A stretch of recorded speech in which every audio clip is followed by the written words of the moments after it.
به همه، امیدوارم عصر خوبی رو شروع کرده باشین. بریم با هم این سوپ عدس برای اونایی که روزه دارن، مخصوص روزه داراست. این با عدس قرمز درست میشه و سیب زمینی و پیاز. بریم با هم درستش کنیم که شامل عدس قرمز. من خیسش کردم، شاید 130 گرم بود، نمیدونم دقیقا. 2 تا من از این رشته فرنگی ها دارم و 2 تا سیب زمینی و 2 تا پیاز، زردچوبه و فلفل خشن سیاه و یه مقدار کمی هم سبع بهارات.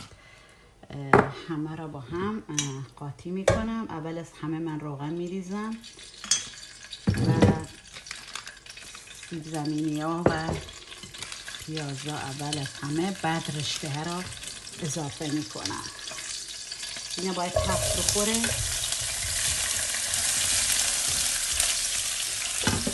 یه مقداری که تفت خورد، بعد این رشته ها را من خردشون میکنم.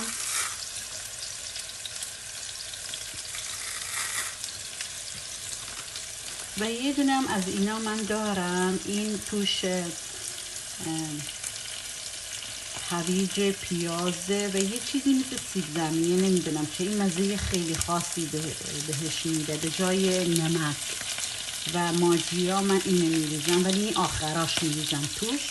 باز یه ذره تفتش میدم با روغن. 58 گرمه اینم برم اضافه کنم.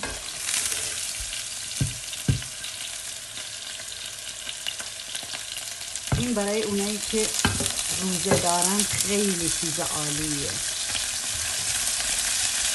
یه ذره که تفت بخوره، بعد ادویه ها، نمیخوام زیاد طولانی بشه، ادویه هاش هم هر یکی یه دونه قاشق برمیگردم براتون. چون الان نوبت ادویه هاش، زردچوبه، فلفل و سبع بهارات، اینا رو هم میریزم توش و یه ذره که تفت خورد، بعد نوبت عدسه است. عدسه رو میریزم یه ذره باش که تفت بخوره، بعد توش آب جوش میریزم.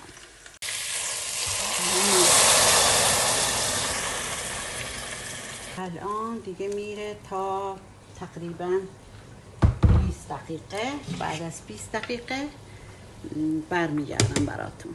و اینجا الان نیم ساعت گذشته. خیلی عالی پخت. من آوردمش رو گاز بزرگه که بتونم قشنگ میکسش کنم و میکسش که کردم براتون برمیگردم.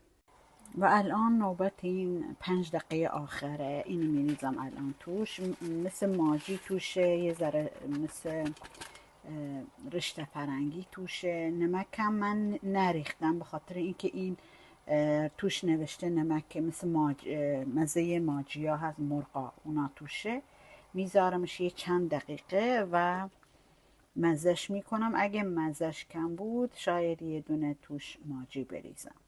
میتونین اینجا یه قاشق رو به گوجه هم بریزین. سوپمون تموم شد. یه سوپ محشری شده.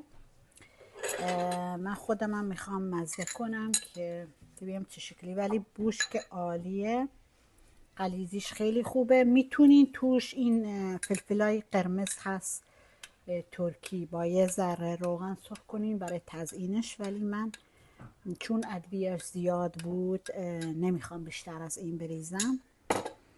ولی من یه ذره پیاز چریختم روش، بلکه دوست دارم یه ذره مزه تندی داشته باشه. حالا شما ها من نمیدونم که هر کسی یه جوری دوست داره. این سوپ خوشمزه ما